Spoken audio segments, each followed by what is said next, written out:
Oke, selamat malam. Ketemu lagi sama Miliarder Boy. Ya, jadi ini konten ini tujuannya untuk menjawab beberapa pertanyaan yang ada di Telegram channel VIP ya.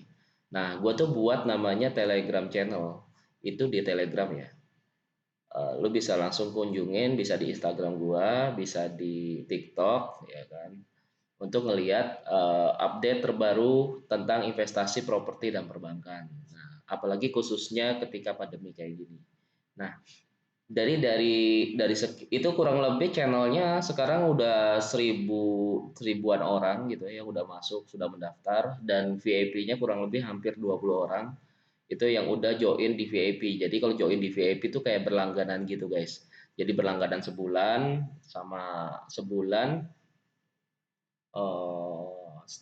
sebulan, 3 bulan, sama 1 tahun gitu kan. Kalau sebulannya itu gue kemarin update terbaru, sebulannya kurang lebih 50.000 ya, 50.000 per bulan. Itu berlangganan, lu bisa tanya-tanya tentang properti. Terus kalau misalnya 3 bulan, 3 bulan itu kurang lebih 150 ya, 150 per tahunnya itu 500 kayak gitu guys. Jadi terserah mau konsultasi bulanan, tahunan, apa per 3 bulan kayak gitu sih ya. Jadi buat teman-teman kalau misalnya mau join di Telegram channel gua itu bisa berlangganan, itu bisa lu tanya jawab, entah itu mau bertanya online atau chatting atau mau telepon, itu bisa di situ semua guys. Oke, jadi ini konten ini dari hasil beberapa pertanyaan dari teman-teman ya, kurang lebih gue bacain cuma 3 pertanyaan eh, karena keterbatasan waktu ya. Abis ini juga gue mau buat konten yang selanjutnya. Oke, sebentar guys, aku ganti ini ya. Nah ini ada beberapa pertanyaan. Jadi sore Mas, mau tanya mumpung keinget ya, mumpung keinget kalau rumah yang biasanya sampean dapat itu kan SAM. Kalau kalau yang beli PT harusnya kan SAGB kalau nggak salah. Apa bisa dari PT beli rumah SAM? Oke, pertanyaannya bagus banget nih. Jadi buat teman-teman, kalau misalnya kamu beli properti, itu biasanya beli di perumahan itu kebanyakan SHGB gitu ya, HGB. Karena kalau kalau development yang baru, khususnya rumah baru, itu development pasti belinya HGB semua gitu ya. Dan kalau misalnya yang perumahan lama itu baru SHM. Itu bisa karena dari SHGB itu bisa kok kalau misalnya lu mau naikin tingkat ke eh, apa namanya, tingkat ke mana, balikin tingkat ke SHM, jadi dari SHGB ke SHM. Jadi nanti gue akan kasih tahu beberapa apa sih kelebihannya SHGB sama SHM tuh apa gitu ya. Nah, kalau misalnya biasanya sampai dapat itu kan SHM, betul, aku biasanya belinya itu selalu SHM karena dulu ada beberapa beberapa apa ya, ada beberapa transaksi itu HGB gitu ya. Tapi karena kebijakan sekarang tuh terbaru. Kalau kalau dulu tuh HGB, kalau lu telat bayar kan perpanjang kan HGB ini 30 tahun guys pertama. Terus lu bisa habis 30 tahun lu bisa perpanjang 20 tahun lagi. Nah, tapi kebanyakan sekarang ini kalau dulu tuh kalau lu telat itu ya udah gitu ya, bayar denda gitu ya namanya. Tapi kalau misalnya sekarang telat itu langsung jadi milik negara gitu ya. Langsung di-keep sama negaranya. Nggak boleh telat. Jadi harus bayar betul. Nggak boleh telat. Kalau nggak itu punya negara langsung susah nanti. Ribet gitu kan. Jadi makanya gue oleh sebab itu daripada kayak gitu mendingan gue naikin semuanya ke SHM. Jadi gue semua transaksi belinya SHM. Ada beberapa yang petok D, tapi kalau petok D nyambung harus nyambung sama SAM-nya biar enak laporan ke kelurahannya ya. Nah, tapi gue nggak mau terlalu jauh ke legalitas segala macam. Intinya adalah kalau misalnya apa sih kelebihan dan kekurangannya SAM dan HGB gitu ya. Kalau HGB ini diperuntukkan untuk investasi jangka pendek intinya ya. investasi jangka pendek karena dia mungkin bayar pajaknya lebih murah karena HGB gitu kan. Ada beberapa yang tidak terlalu mahal pembayarannya. Nah, kalau SHM sendiri itu khusus investasi jangka panjang. Nah, jadi di properti itu ada dua konsepnya. HGB itu diperuntukkan oleh orang-orang yang bertempat tinggal, ya dia pikir ya nggak lama lah gitu ya, nanti dia bisa jual lagi gitu ya. Kalau SHM ini berpikir ya nanti jangka panjang kayak gitu. Ya, jadi ada plus minusnya guys yang udah gue pelajarin. Mungkin lo bisa lebih lengkapnya nanti gue kasih linknya, join aja di Telegram channel, nanti gue kasih linknya yang spesialis khusus itu. Mungkin gue bisa langsung cariin. Sebentar guys.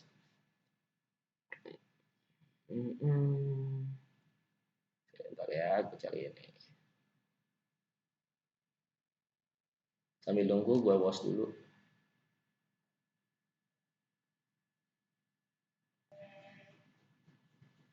Oke guys, jadi ada kelebihan dan kekurangan ya. Jadi properti bersifat HGB lebih menguntungkan dibandingin properti bersifat SHM. Apakah benar? Mari kita telaah ya. Kelebihannya itu SHGB itu tidak terlalu butuh dana besar, biayanya jauh ketimbang lebih murah, benar kan yang tadi gue bilang. Terus yang kedua adalah peluang usaha lebih terbuka seperti berstatus HGB biasanya dijadikan pilihan bagi mereka yang menetap dalam jangka waktu sementara gitu ya. Selanjutnya, selain perorangan berstatus WNI, badan hukum yang didirikan menurut hukum Indonesia dan kedudukannya di Indonesia dapat menjadi subjek atau pemegang sertifikat yang sah. Tapi ada kekurangannya nih guys. Kekurangannya jangka waktu terbatas. Pemegang sertifikat HGB hanya memiliki masa pakai 30 tahun ya, diperpanjang 20 tahun tadi udah gue bilang. Tidak bebas, pemegang HGB tidak memiliki hak penuh untuk mengubah atau mengalihfungsikan. Maksudnya kalau misalnya lu sertifikatnya HGB itu nggak bisa ditingkatin gitu aja, jadi harus ada izinnya. Mau direnov kayak gimana lu harus ada izinnya karena dia izinnya bangunan ya, bukan tanahnya. Nah, selanjutnya adalah pengertiannya ya. Nah, perbedaan antara SHM dan HGB ya. Nah, SHM itu kuasa penuh atas tanah dan bangunan nih perbedaannya. Kalau HGB kuasa pada bangunan tanpa tanah. Jadi HGB itu statusnya bangunan doang nih izinnya. Tanahnya enggak, tanahnya milik negara, kayak sewa gitu guys. Nah, yang kedua adalah SHM itu memiliki nilai dan kedudukan yang lebih kuat dan tinggi. Jadi kasta paling tinggi di dalam sertifikat itu adalah SHM. Kedua HGB. Nah, HGB itu harus diperpanjang dalam kurun waktu tertentu. Tadi sudah dibahas ya. SHM bisa dijadikan anggunan atau jaminan. HGB beresiko menjadi beban hak tanggungan. Nah, perbedaannya itu guys. SHM disarankan untuk investasi jangka panjang. HGB disarankan untuk investasi jangka pendek. Nah, tadi kan udah gue bilang. Nah, ini gue baca lagi nih, biar teman-teman pada tahu. Oke, jadi gitu aja yang pertanyaan pertama mungkin sudah bisa menjawab teman-teman ya. Jadi kalau mau investasi, gua saranin untuk saat ini mendingan lu beli SHM yang aman-aman aja. Memang agak mahal sedikit, tapi aman dan safety. Karena kalau misalnya lu beli sertifikat SHM itu kalau menurut gua itu lu fokus ke jangka panjang gitu ya, investasi jangka panjang. Gitu. Kalau HGB investasi jangka pendek. Makanya kalau misalnya rumah lu punya, oh bang, rumah gue baru HGB karena perumahan baru itu kebanyakan HGB. Terus gimana nih bang? Oke, lu bisa pindahin. Kalau misalnya naikin strata, apa namanya, naikin kastanya, lu bisa kontak aja di Telegram channel gue ya. Ya, atau lu langsung DM di Instagram gue. Mungkin kalau DM Instagram banyak, jadi mendingan di Telegram ya. Telegram kan ada Miliarder Boy gitu aja ya. Oke, kita lanjut pertanyaan kedua guys. Pertanyaan kedua ya. Kita balik lagi. Oh iya, bisa di-share cara bakar-bakar rekening yang baik dan benar. Ada aja pertanyaan. Jadi sebenarnya yang paling penting itu ketika kita masukin KPR-nya, kita masukin KPR atau modal bisnis ke bank, itu yang paling penting itu laporan keuangan, betul. Itu namanya rekening korannya, yang paling dilihat itu rekening koran. Tapi sebenarnya rekening koran itu berbanding lurus enggak sama jumlah aset lu atau jumlah bisnis lu. Ya. bukan aset sorry, bisnis. Jadi kayak lu punya gudang, terus juga punya stok barang, banyak nggak stok barangnya atau apapun lah yang memungkinkan oh ini ada bisnis di situ. Nah pertanyaannya adalah gue punya rekening bagus bang, tapi gue nggak punya usaha, itu juga nggak bisa. Jadi bank itu bukan bahkan lu punya asetnya, lu punya aset, punya rekening koran bagus, punya aset, gitu ya. Tapi nggak punya bisnis, nggak bisa gitu ya, susah juga gitu ya, kecuali memang lu ada gimmick-gimmick apa gitu ya, laporan kalau misalnya gaji apa segala macam kan bisa ya. Tapi kalau misalnya laporan kayak bisnis uangnya gede 10 M 20 M, terus lu walaupun punya aset tapi lu nggak punya bisnis, bang juga nggak mau, nanti malah apalagi modal bisnis nih ketat. Modal bisnis itu bisa 80, bisa sampai 90%, bahkan bisa lebih di atas 100%, 120% kayak gitu. Jadi share bakar-bakar rekening itu sebenarnya sebenarnya gue nggak mau terlalu kasih tahu lebih dalam ya, karena nanti nggak bagus ya, nggak bagus kalau misalnya dipakai untuk kebaikan bagus, tapi kalau untuk dipakai untuk nipu juga nggak bagus gitu ya. Tapi sebenarnya penting, bakar rekening itu penting untuk supaya bank ini sebenarnya lebih trust kepada lu. Jadi kebanyakan kalau gue ngomong mafia-mafianya properti gitu ya, memang dia suka bakar gitu ya. Contoh gini deh paling gampang ya gini.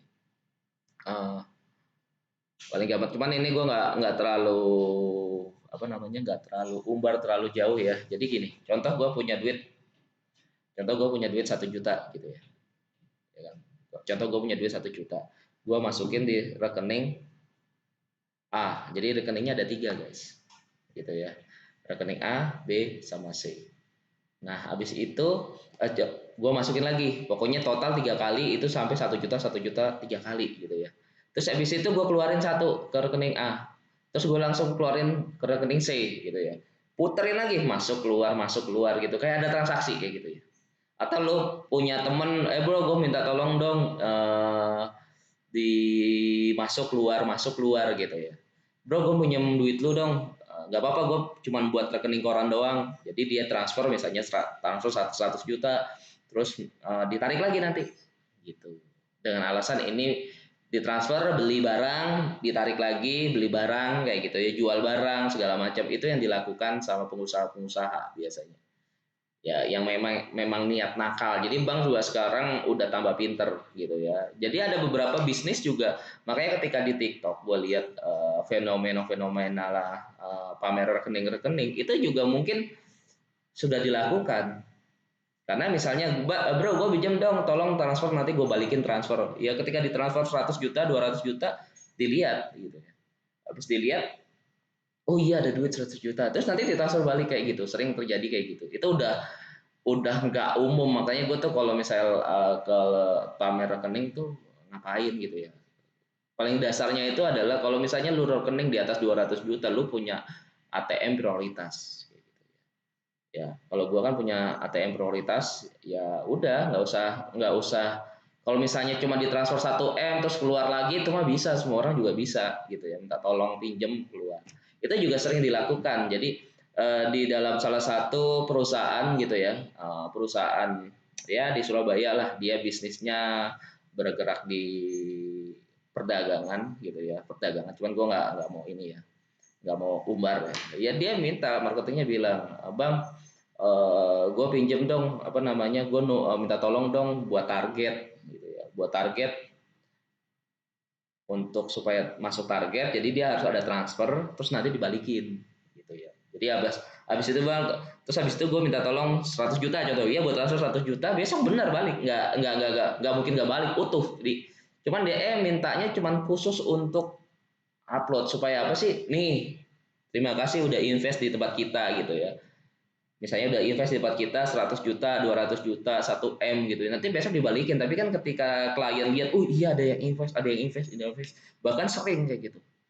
Dan itu sebenarnya makanya beberapa klien gua atau beberapa apa namanya yang udah konsultasi sama gua, dia kehilangan uang banyak di perdagangan seperti itu gitu ya. Ya emang itu resikonya seorang marketing, memang dia selalu ngomong bagus-bagus ya, nggak salah mereka juga. Mungkin juga ada untungnya juga, beberapa klien mereka ya untung gitu ya. Tapi kan beresiko sama. Jadi kalau lu berpotensi keuntungan 50%, lu juga akan kehilangan 50%. Jadi lu harus terima resikonya. Itu mah gimmick sebagai seorang sales, gimmick bakar yang disebut tadi, bakar valuasi perusahaan ya memang dari situ gitu ya. Dan itu legal, jadi nggak salah mereka itu kayak apa ya, memanipulasi apa ya, makanya harus hati-hati deh buat teman-teman. Pikir panjang ketika investasi, fundamental paling penting. Kenapa gua selalu menawarkan beberapa investor gua gitu ya kepada mereka yang nggak perlu takut kok gitu ya. Lu nggak perlu takut, nggak perlu lihat laporan keuangan gua. Kalau laporan keuangan itu bisa dibuat, gampang buatnya. Gue bilang sama dia, laporan keuanganmu dong lihat. Kalau laporan keuangan mah enteng ya, gua kasih tahu laporan keuangan perusahaan bisa dimanipulasi, itu bisa gitu ya, diputer-puter itu bisa gitu kan. Nah, tapi permasalahannya adalah fundamentalnya ya paling penting. Contoh misalnya perusahaannya ada transaksi 1M 2M atau 500 juta pengeluaran pemasukan, itu bisa diciptakan. Jadi jangan jadi apa ya, jadi pebisnis itu jangan ya, jangan bodoh lah ya, kalau gue bilang tuh jangan bodoh gitu ya. Hanya karena manipulasi, apa sih, manipulasi rekening lu percaya, ini perusahaan gede apa segala macam, kantornya bagus, terus juga kantornya di nol jalan gitu ya, terus juga di kantornya di gedung tinggi. Itu banyak terjadi di Jakarta, kantornya gedung tinggi, terus juga 6 bulan selesai bro, 6 bulan setahun wes hilang, orangnya hilang wes. Lapor keuangannya nih, kasih profit seminggu 2% gitu ya. Jadi gue punya pengalaman, jadi lebih berhati-hati, ini pengalaman ya. Jadi gue tuh punya dulu asisten, namanya ya adalah asisten pribadi gitu ya. Dia yang ngurus jadwal meeting segala macem. Dia cerita sama gue, Pak, kamu dulu kerja di mana? Gue kerja di salah satu dulu, adalah perdagangan gitu ya. Dia mainnya di emas. Nah, dia punya kantor, jadi investor hanya invest gitu ya ke kantor itu, terus nanti dikasih bulanan. Jadi bukan main sendiri, jadi dikasih bulanan. Nah, per minggu kurang lebih 2% gitu ya. Per minggu 2%. Jadi kalau per bulan bisa 8% masuk akal. Karena kalau perdagangan sendiri bisa 20 sampai 30%. Ya. Di situ ada ownernya, gedungnya bagus, itunya bagus gitu ya. Income itu kurang lebih investor masuk dia bilang bisa sampai 70 M. Total itu 70 M. Bosnya gonta-ganti mobil apa segala macam untuk meyakinkan kan, karena harus branded gitu ya, mobil branded gitu ya. Mobilnya ada 3 gitu ya. Ya katanya dia ya itu semua cicilan semua Pak, dia bilang.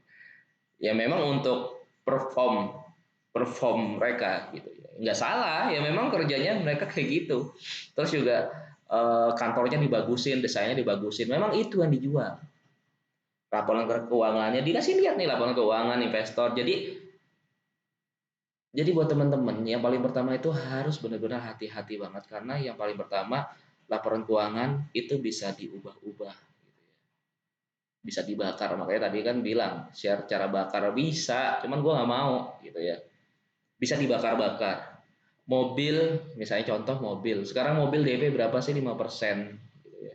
Lu punya mobil Velfire gitu ya, 1M gitu ya. DP-nya lu 50 juta doang. Bulanannya 10 juta.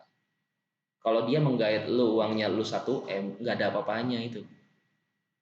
Ya. Jadi jangan tertipu dengan mobil yang dipunya oleh klien gitu ya. Itu yang pertama. Yang kedua, sorry. Tadi laporan keuangan, yang kedua adalah mobil gitu ya. Terus yang ketiga adalah kantor. Kantor juga ada beberapa investor-investor gua, itu gua pernah mampir ke kantornya, itu kantornya biasa aja, jelek. Ya kantor zaman dulu lama gitu ya. Pak, cari kantor yang sudah lama, guys. Bukan bagus tapi baru gitu ya. Ada beberapa kantor, kantor baru bagus, itu justru harus diwaspadai karena masih baru. Kecuali lu tanya ini kantor udah berapa lama? Oh, ini aku di sini udah 10 tahun. Oh, oke, worth it gitu dia. 10 tahun gitu. Kantornya oh iya worth it lah 10 tahun. Ditanya tetangga sebelah, oh iya kantornya sebelah 10 tahun gitu. Yang paling penting itu lamanya. Lu bener nggak kerja di bisnis itu lama? Lu ditawarin bisnis apapun lah, terus tahu-tahu eh, apa namanya dia punya kantor dan akhirnya lu tanya, oh kantornya baru 1 tahun, baru 6 bulan, baru aja kantornya memang di gedung tinggi, cuman baru. Gitu. Kalau misalnya baru harus diwaspadain juga gitu. Lebih baik lama, worth it. Oh ini orang udah pengusaha lama gitu kan. Dan juga kalau gue memilih marketing, itu selalu milih marketing yang sudah lama di perusahaan itu. Tujuannya untuk apa? Jangan sampai ketika kita mempercayakan kepada marketing, gitu, ternyata dia juga baru. Nanti ketika kita rugi, dianya hilang. Nggak mau tanggung jawab segala macam. Nanti malah timbul permusuhan dan lain-lain. Jadi 3 poin tadi ya yang harus diperhatikan. Yang pertama, laporan keuangan itu bisa digoreng gitu ya. Laporan keuangan perusahaan itu bisa digoreng gitu ya. Yang kedua adalah eh, mobil ya, transportasi itu juga bisa karena DP itu cuma 5%, mobil ini paling gampang. Bahkan bisa sewa, perusahaan itu kan bisa nyewa. Jadi jangan terlalu percaya kalau misalnya ada perusahaan yang mobilnya bagus, terus lu tanam invest gitu aja modalnya 20-50 juta, 20 M, 10 M gitu ya. Kecuali lu cuman invest 10 juta, 5 juta, ya udahlah anggap aja uang hilang. Tapi kalau misalnya lu invest di atas 1 M, lu harus pikir lebih baik. Yang ketiga adalah coba deh ketika kantornya itu pastikan udah lama, PT-nya juga sudah lama, jangan sampai PT-nya baru. Kenapa? Bank juga nggak mau kalau misalnya PT-nya baru gitu ya. Minimal harus di atas 2 tahun. Jadi ada beberapa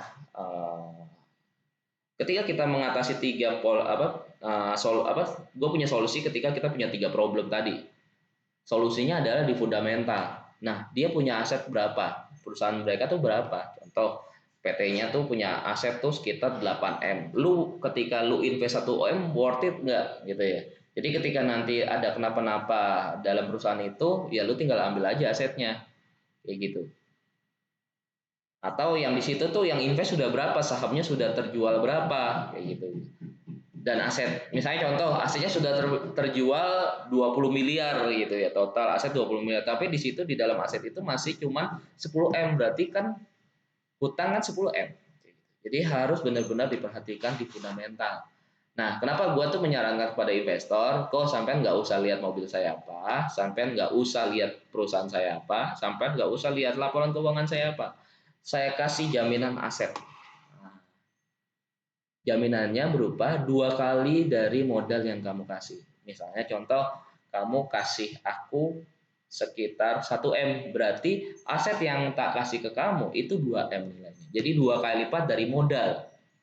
Jadi terburuk adalah bisnisnya ini tidak menghasilkan keuntungan, ambilin sertifikatnya, bawaan jual, atau nanti tak bantu jual. Nah, kayak gitu. Itu yang paling penting di dalam bisnis ya guys. Jadi selain ada profit, tapi kita harus manajemen resiko. Yang disebut kita harus pegang fundamentalnya tuh apa. Oke ya, kayak gitu ya.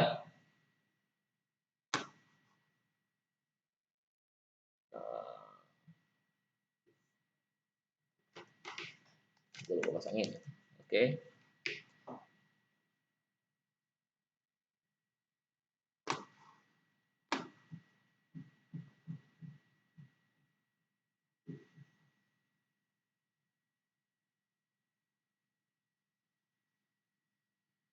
Bentar.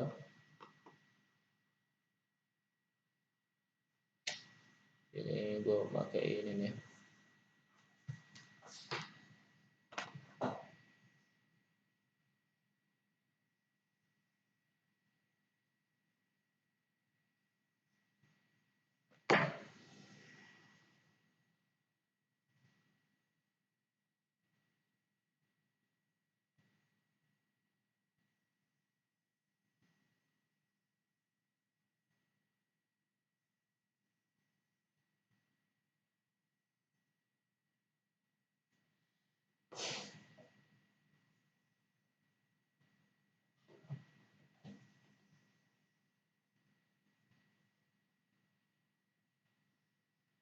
Mas kalau misalnya punya modal tapi nggak ada pengalaman, mending kerja dulu apa gas aja, belajar pelan-pelan. Gini nih, anjir, anjir. Gue tuh males nih kayak gini nih.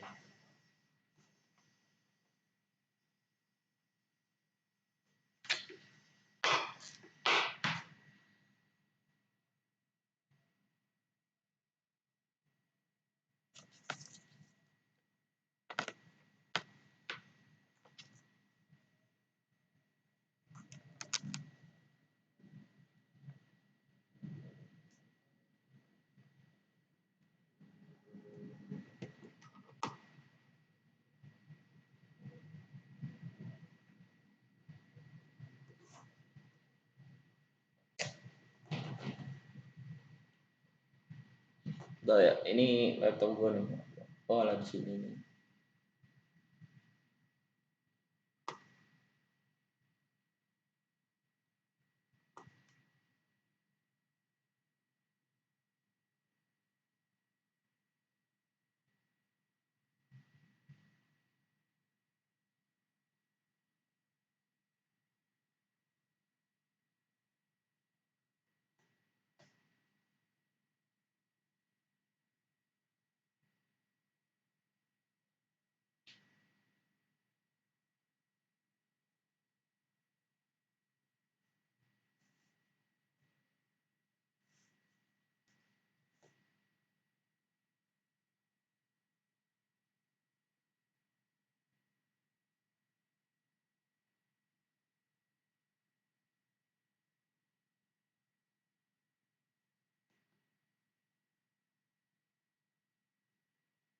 Tuh.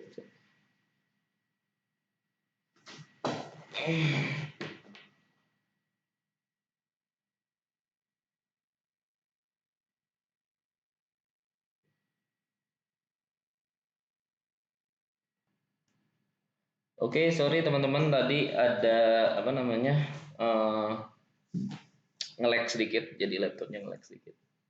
Oke, udah normal ya.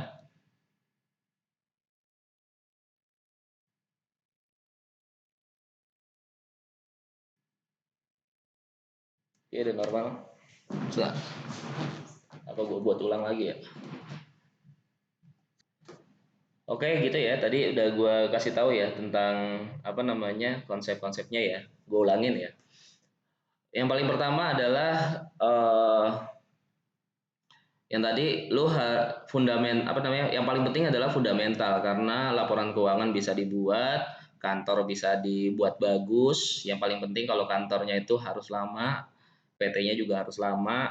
Yang ketiga adalah mobil juga bisa di DP, ya bisa disewa gitu. Jadi jangan tertipu dengan tiga konsep tadi, ya. Jadi gue saranin buat temen-temen kalau misalnya apalagi lu pemula di luar sana pebisnis ini, aduh kalau gue bilang tanda kutip itu ganas-ganas gitu ya. Di dunia bisnis itu hanya sedikit bisnis yang benar-benar dia jujur gitu ya. Nah, makanya gue saranin buat temen-temen kalau misalnya lu pengen berbisnis dan ada yang menawarkan bisnis kepada lu, yang paling penting gue ulangin lagi 3 poin tadi. Yang pertama laporan keuangan. Laporan keuangan itu lu juga jangan percaya gitu. Kadang orang laporan keuangan bisa aja dimanipulasi. Misalnya gue minta tolong temen gue si A, bro tolong dong transferin ke sini, nanti gue balikin lagi. Yang B juga transfer balik. Itu laporan keuangan 1M 2M gitu ya. Jangan percaya kepada itu gitu ya. Yang kedua, lo juga harus tahu kalau misalnya mobil itu bisa disewa. Bahkan orang kenapa marketing-marketing ya pada umumnya banyak lah marketing itu handphonenya bagus, apanya bagus untuk orang lebih percaya gitu ya. Tapi ada beberapa semakin dia udah berpengalaman ya udah semakin marketing semakin berpengalaman. Kalau anak muda pasti jam tangan apa segala macam. Tapi kalau misalnya berpengalaman udah celana pendek, gue presentasi juga udah celana pendek. Terus juga baju juga biasa lah, kecuali umum ya. Karena juga gue presentasi juga di tempat-tempat biasa, kafe biasa. Jadi yang paling penting isinya.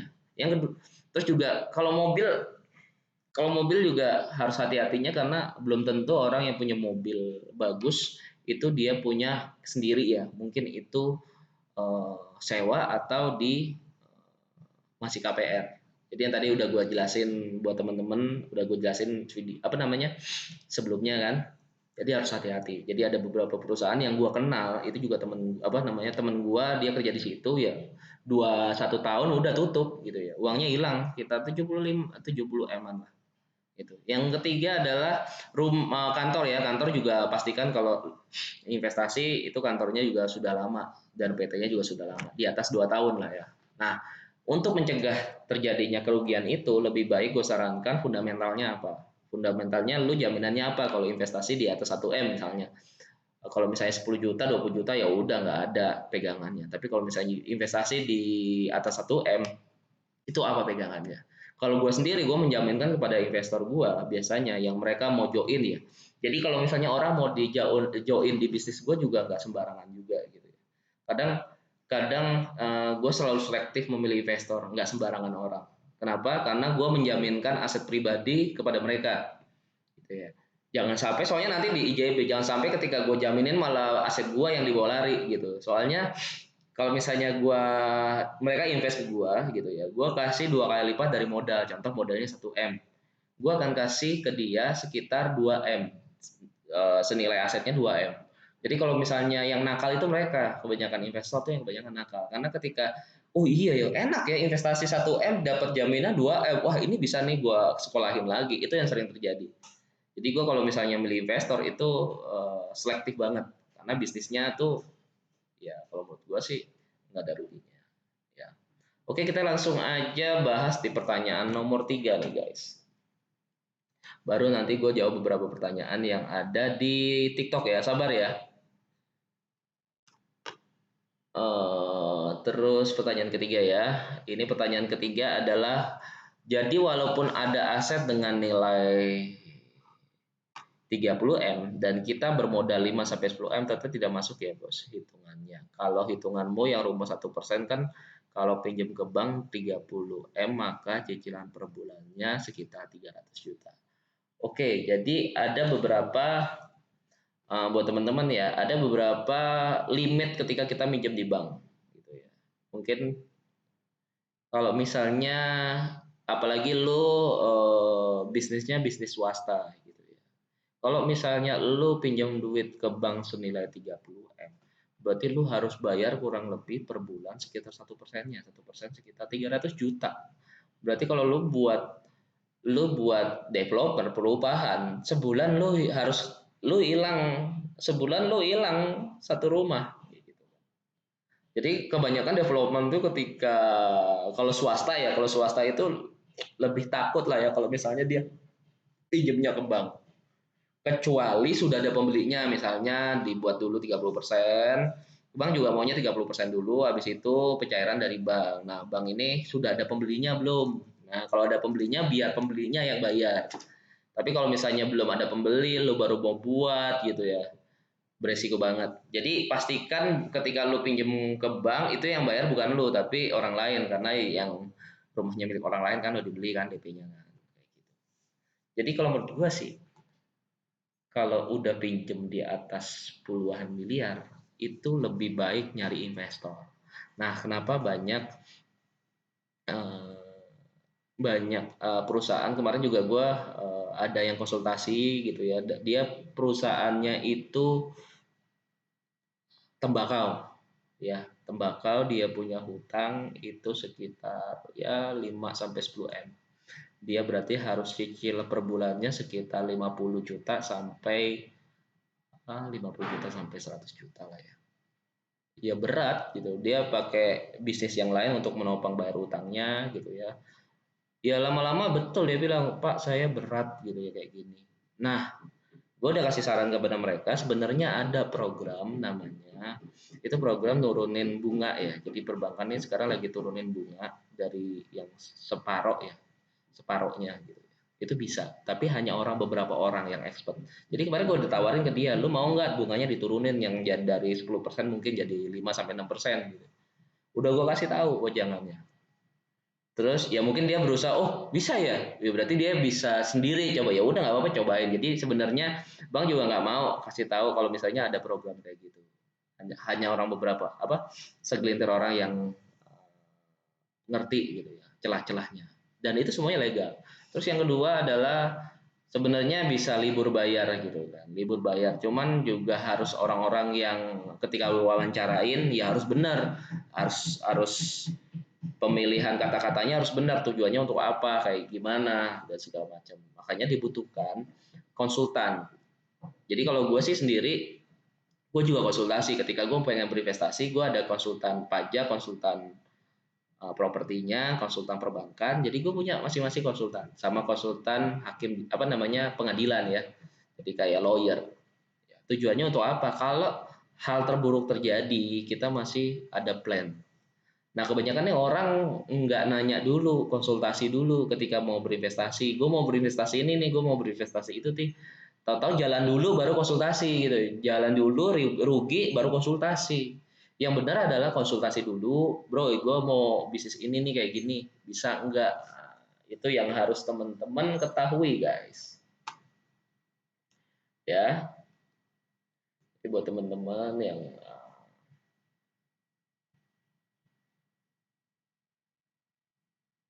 kayak gitu guys. Jadi paham ya? Ya, jadi kayak gitu. Jadi buat teman-teman yang penasaran pengen konsultasi langsung bisa langsung aja ke Telegram channel gua. Semoga bermanfaat ya konten-konten gua guys. Mungkin sampai di sini dulu, mungkin menjawab bisa bertanya lagi teman-teman ketika menjawab. Habis itu gua akan buat konten selanjutnya tentang rahasia-rahasia bisnis properti yang gua lakuin. Oke.